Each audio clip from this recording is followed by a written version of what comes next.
Hello students, स्वागत है आपका हमारे यूट्यूब चैनल अभी रॉय पीसीएम क्लासेस में। स्टूडेंट आज फिर नई वीडियो के साथ आज जो हम पढ़ने वाले हैं क्लास 12 की फिजिक्स का एक मोस्ट इंपॉर्टेंट टॉपिक। जैसा कि आपको पता पड़ चुका होगा थंबनेल से, आज मैं किस टॉपिक की बात करने वाला हूं।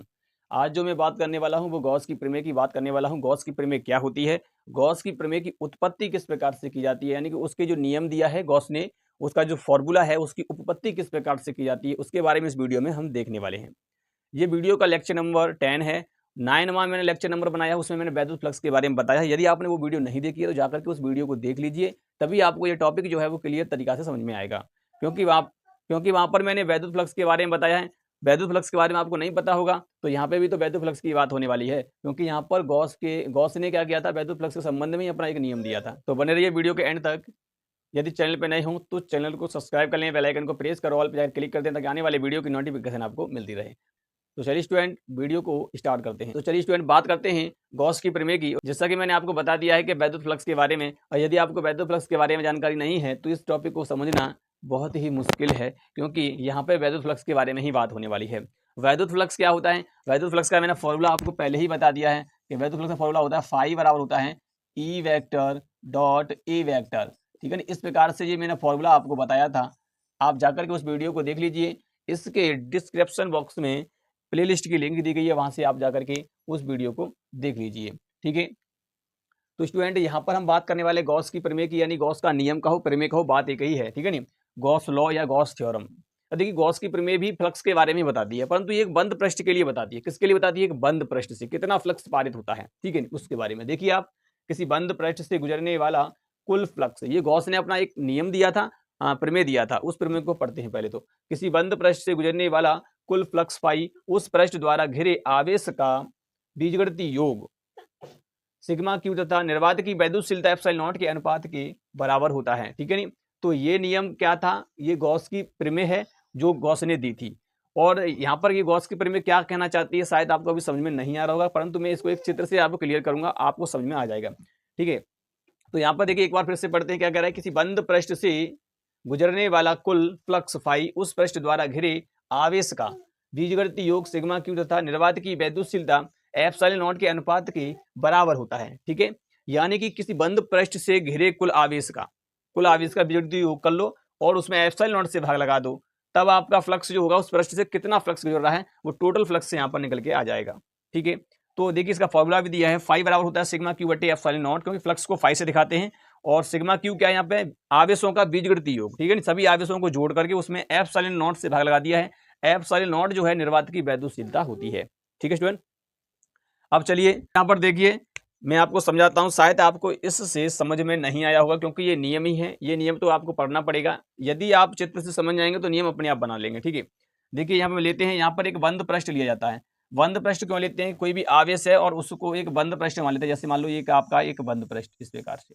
ठीक है, इस बंद पृष्ठ के अंदर आपका यहाँ पर एक आवेश रखा गया है। ठीक, ये क्या रखा गया है, आवेश। अब आपको पता है कि आवेश जो होता है, कोई भी आवेश जो होता है स्थिर होता है तो वो वैद्युत क्षेत्र क्रिएट करता है। तो इसके कारण वैद्युत क्षेत्र होगा, और वह वैद्युत क्षेत्र होगा तो वैद्युत क्षेत्र रेखाएं होंगी। ठीक है, तो देखिए यहाँ से बल रेखाएं निकलती हैं। क्या निकलती हैं, बल रेखाएं। तो बल रेखाएं कुछ इस प्रकार से निकलती हैं, जैसा कि मैंने वैद्युत क्षेत्र के बारे में भी आपको पढ़ा दिया है, जाकर के वीडियो देख लीजिए, आपको क्लियर हो जाएगा। तो यहाँ पर जो है ऐसे बल रेखाएं यहाँ से निकलती हैं, ये क्या है, क्षेत्र रेखाएं कहते हैं इनको। क्या कहते हैं इनको, हम क्षेत्र रेखाएं कहते हैं। इन्हीं क्षेत्र रेखाएं जब यहाँ से गुजरती हैं, देखिए ये गेंद की तरह है, ये आवेश जो है एक गेंद के तरह एक गोला है, उसके अंदर जो है ये क्या है, घिरा हुआ है। ठीक, अंदर है, केंद्र पर रखा गया है। ठीक है, अब देखिए यहाँ से बल रेखाएं निकलेंगी तो ये बल रेखाएं एक गेंद को पार करके निकलेंगी, तो जो गेंद का पृष्ठ है ऊपर वाला, ठीक है नहीं, उस पृष्ठ जो बल रेखाएं निकल रही हैं, तो जो बल रेखाएं किसी पृष्ठ को छेदती हैं तो वहां पर फ्लक्स होता है। तो वो टोटल फ्लक्स जो होगा ना, वो टोटल फ्लक्स क्या होगा, इसके अंदर कितना आवेश है उस आवेश को लीजिए और उसमें भाग लगा दीजिए एप्सिलॉन नॉट से, निर्वात की वैद्युतशीलता से, वही आपका वैद्युत फ्लक्स हो जाएगा।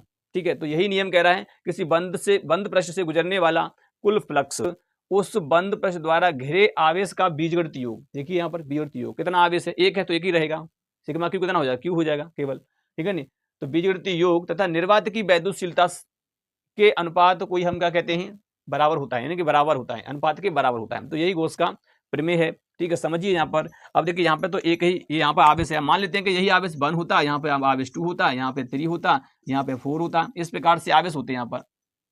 अब देखिए ये आवेश है तो इनके कारण भी वैद्युत क्षेत्र रेखाएं होंगी, तो अब फ्लक्स कैसे निकलेगा, तो पहले हम सिग्मा क्यू का मान निकालेंगे, इसको लगाते कैसे वो देख लीजिए।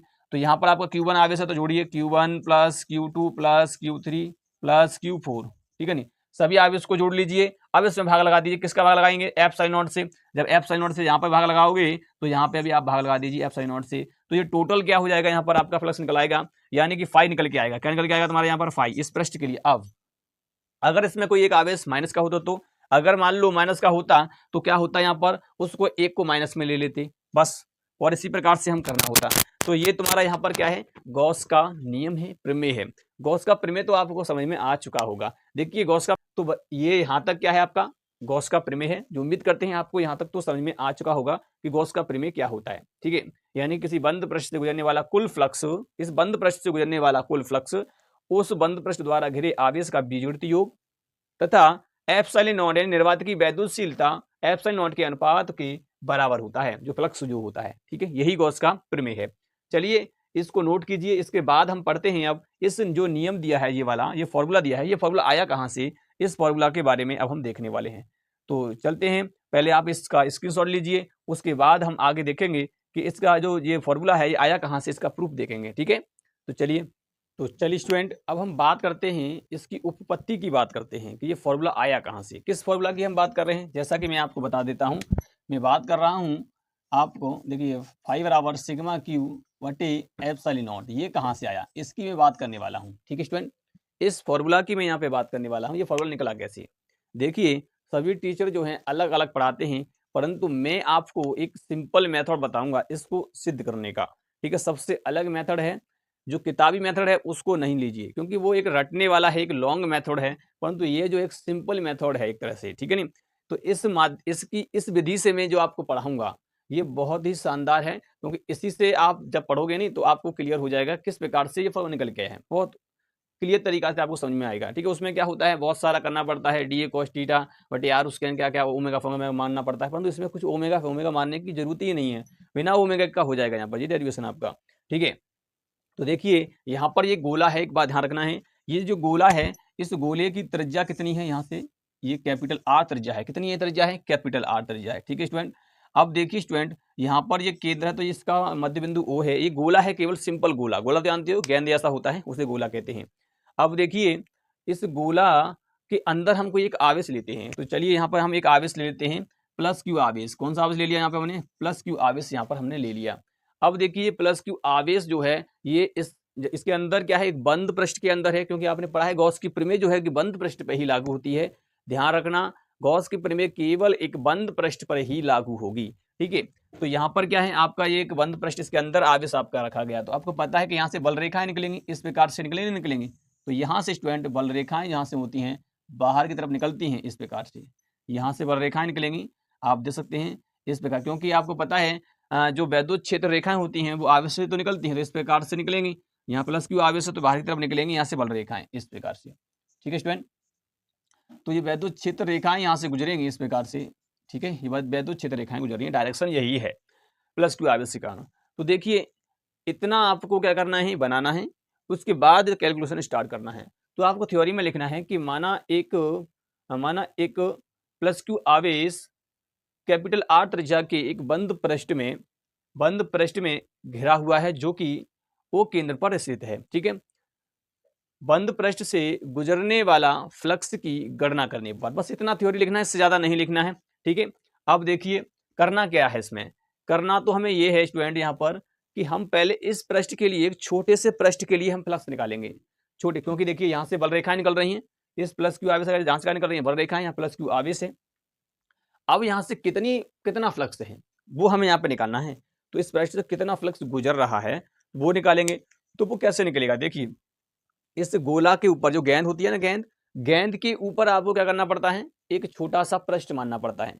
तो हम यहाँ पे एक छोटा सा एक अल्प पृष्ठ मान लेते हैं, एक यहाँ पर देख लीजिए, यहाँ पर हमने क्या कर लिया, एक पृष्ठ यहाँ पर हम मान लिया, ये वाला पृष्ठ आप देख सकते हैं, ये पृष्ठ हमने यहाँ पे मान लिया, ठीक है।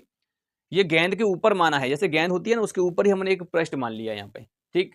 और इसका जो क्षेत्रफल स्टूडेंट वो कितना है, यहाँ से अगर हम बात करें इसका क्षेत्रफल है डी, ए क्षेत्रफल का एक पृष्ठ माना है, ठीक। अब हम इसकी बात करें, देखिए वैद्युत क्षेत्र की डायरेक्शन तो यही है तुम्हारी यहाँ पर, परंतु अगर हम बात करें यहाँ पर आप किसकी, हम यहाँ बात करते हैं क्षेत्रफल सदिश की। क्षेत्रफल सदिश क्या होता है? पृष्ठ के लंबवत। तो पृष्ठ देखिए आपका ऐसे माना है तो इसके लंबवत होगा, तो वैद्युत क्षेत्र की डायरेक्शन में ही इसका क्षेत्रफल सदिश होगा इस प्रकार से। डीए वेक्टर छोटा है तो छोटे के लिए हमने मान लिया यहाँ पे। अब देखिए, अब आपको करना क्या है? अब आपको करना है इस पृष्ठ के सूक्ष्म खंड से गुजरने वाला फ्लक्स निकालना है। सबसे पहले फ्लक्स का फॉर्मूला जो हमने स्टूडेंट पढ़ लिया है, अभी हमने बताया था कि वैद्युत फ्लक्स का formula E vector dot E vector, ये फॉर्मूला होता है। आप देख लीजिए, मैंने बताया वैद्युत फ्लक्स के बारे में, मैंने पहले ही कह दिया है। अगर आपको फ्लक्स के बारे में नहीं पता है, वैद्युत फ्लक्स के बारे में नहीं पता है, तो आप इसको नहीं समझ पाओगे, क्योंकि वहां पर फॉर्मूला लगने वाला है वैद्युत फ्लक्स का। ठीक है, तो ये फ्लक्स का फॉर्मूला होता है। अच्छा, एक बात और बताते हैं, जिस डायरेक्शन में वैद्युत क्षेत्र है उसी डायरेक्शन में आपका क्षेत्रफल सदिश है। तो कोण कितने का हुआ यहाँ पे? तो कोण हुआ स्टूडेंट यहाँ पर थीटा बराबर 0 डिग्री का। कितना हुआ यहाँ पे? 0 डिग्री का। 0 डिग्री कोण हो गया। बस आपका यहाँ तक क्लियर हो गया। इसी प्रकार से आपको लिख देना है, ज्यादा कुछ नहीं करना है। अब चलिए, अब यहाँ से हम बात करते हैं क्या कि हमें एक छोटा सा प्रश्न दिया है, डीए क्षेत्रफल लिया है हमने, इसी से हमें फ्लक्स निकालना है। तो यहाँ पे लिखेंगे वैद्युत फ्लक्स की परिभाषा से। तो यहाँ पे लिखेंगे वैद्युत वैद्युत वैद्युत फ्लक्स वैद्युत फ्लक्स की परिभाषा से, परिभाषा सी। वैद्युत फ्लक्स की परिभाषा क्या कहती है कि पृष्ठ से गुजरने वाले बल रेखाओं की संख्या, उसके साथ गुणा कर देंगे, फ्लक्स हो जाएगा। तो कितना फ्लक्स है? देखिए पृष्ठ कितना है, तो अब यहां पर लिखेंगे डीए क्षेत्रफल से, डीए क्षेत्रफल से गुजरने वाला फ्लक्स। भैया फ्लक्स निकालो। छोटे से खंड की बात कर रहे हैं, तो छोटे से खंड के लिए फ्लक्स कितना हो जाएगा? तो यहां पर फ्लक्स जो होगा वो हो जाएगा आपका, देखिए छोटे से के लिए छोटा होगा, तो डी फाई बराबर होगा ई वेक्टर डॉट होता है डीए वेक्टर। ठीक है, आप यहां से क्या करोगे, डॉट का साइन हटाओगे तो क्या हो जाएगा ये? तो ये बन जाएगा, यहां पर देखिए मैं आगे कर देता हूं, तो यहां पर, तो यहां हो जाएगा आपका E D A cos theta. Theta कितना है? 0 डिग्री। तो ये हो जाएगा डी फाई बराबर E D A cos 0 degree. तो ये हो गया आपका यहाँ पर ई डी ए केवल। ठीक है, क्योंकि कॉस 0 का मान होता है 1। इतना हो गया यहाँ तक क्लियर। इतना होने के बाद छोटा से खंड के लिए निकल के आया है स्टूडेंट अभी फ्लक्स यहाँ पे आपका। ठीक है, अब हमें संपूर्ण के लिए निकालना है। संपूर्ण पृष्ठ के लिए निकालोगे तो आपको करना क्या होगा? समाकलन करना पड़ेगा। कोई भी चीज अगर डीए डीए यहाँ पर लिखा है डिफरेंशियल में लिया गया है, यानी कि अवकलन के रूप में है, तो इसे समाकलन में कर दोगे तो इसका एक बड़ा रूप निकल के आता है। तो ऐसे मान लो छोटा सा, छोटे से के लिए अगर बड़ा निकालेंगे, ऐसे छोटे छोटे छोटे छोटे पृष्ठ लेंगे ना तुम, तो सबको जोड़ना पड़ेगा। तो यहाँ पर आप क्या कर दीजिए, इस छोटे से का ही समाकलन कर दीजिए, तो उससे आपका क्या निकल आएगा? पूरे का निकल आएगा। ध्यान रखना है, हर जगह हम करेंगे, अब इसे ध्यान रखो कि हमें क्या करना पड़ेगा? समाकलन। तो संपूर्ण पृष्ठ हेतु करेंगे अब यहाँ पर हम। तो संपूर्ण पृष्ठ के लिए निकालिए, तो संपूर्ण पृष्ठ हेतु, संपूर्ण पृष्ठ के लिए निकाल लेंगे यहाँ पर। तो देखिए क्या हो जाएगा, फाई बराबर हो जाएगा, इंटीग्रेशन हो जाएगा, बंद के लिए निकाल रहे हैं डी फाई। अब देखिए इसमें रख देंगे तो कितना हो जाएगा? इंटीग्रेशन हो जाएगा ई डी ए हो जाएगा। अब देखिए ई का तो होगा नहीं, ई को बाहर निकाल लो, ई को बाहर निकाल लेंगे, अंदर आ जाएगा डी ए। इस प्रकार से अब डीए क्या है? ये गोला है, और गोले का पृष्ठीय क्षेत्रफल जो होता है वो कितना होता है? गोले का पृष्ठीय क्षेत्रफल होता है वो कितना होता है? वो आपका होता है 4 पाई आर स्क्वायर। कितना होता है? 4 पाई आर स्क्वायर होता है। तो यहाँ पर क्या हो जाएगा, देखिए इसकी जगह पर आपका हो जाएगा, हम यहाँ पे लिख देंगे यहाँ। ठीक है, आप यहाँ लिख देंगे यहाँ इंटीग्रेशन डी ए जो है आपका क्या होता है? वो होता है 4 पाई आर स्क्वायर हो जाएगा। इस वाला आर त्रिज्या कैपिटल आर डी है, तो इसको यहाँ पर रख देंगे। कितना हो जाएगा स्टूडेंट? तो ये हो जाएगा आपका यहाँ पर पाई बराबर हो जाएगा e into 4 pi r square. ठीक, इतना हो जाएगा। यहाँ तक हो गया आपका, ये फ्लक्स आपका निकल आया, टोटल फ्लक्स निकल आया आपका यहाँ पर। अब देखिए हमें तो निकालना है यहाँ पर फॉर्मूला, ये वाला फॉर्मूला। अब कैसे निकलेगा ये? तो आपको क्या करना होगा, यहाँ पर एक बिंदु P मान लेंगे। क्या मान लेंगे? यहाँ पर एक बिंदु P, इस पृष्ठ पर ही मान लिया यहाँ पर एक बिंदु हमने P। अब देखिए ये प्लस क्यू आवेश है, एकल बिंदु आवेश है। एकल बिंदु आवेश के कारण हमें यहाँ पर बिंदु P पर वैद्युत क्षेत्र की तीव्रता का फॉर्मूला यहाँ पर निकालना पड़ेगा। तो देखिए प्लस क्यू आवेश के कारण बिंदु P पर वैद्युत क्षेत्र कितना होगा वो निकालेंगे। तो यहाँ पर हमें निकालना होगा, तो लिखेंगे यहाँ पर प्लस क्यू। ठीक है, यहाँ पर लिखेंगे प्लस क्यू आवेश, प्लस क्यू आवेश के कारण P पर वैद्युत क्षेत्र की तीव्रता, वैद्युत क्षेत्र की तीव्रता का फॉर्मूला हम देखो, इसका डेरिवेशन वैसे हमने कर लिया है, आप जाकर के उस वीडियो को देख लो, ठीक है, आप जाकर के उस वीडियो को देख लीजिए ताकि आपको पता पड़ सके कि ये फॉर्मूला कहां से आया है, ठीक है। तो मैं यहाँ पर प्लस क्यू आवेश के कारण बिंदु पी पर वैद्युत क्षेत्र की तीव्रता यहाँ पे निकाल रहा हूँ। तो यहाँ पर कितना हो जाएगा, ये तुम्हारा इसका फॉर्मूला की हम बात करेंगे तो क्या हो जाएगा, देखिए ये हो जाएगा ई बराबर हो जाएगा 1/4πε0 Q/r², यानी कैपिटल R²। इस प्रकार से हो जाएगा ये फॉर्मूला। ये आपका यहाँ पे फॉर्मूला निकल के आया है। इस फॉर्मूला को क्या करेंगे, इसमें रख दीजिए, इस समीकरण फर्स्ट मान लीजिए, समीकरण फर्स्ट में हम इस मान को उठा के यहाँ पे रख देंगे, ठीक है। तो चलिए यहाँ पर करते हैं। तो समीकरण फर्स्ट में आप लिखेंगे, समीकरण फर्स्ट में ई का मान रखने पर,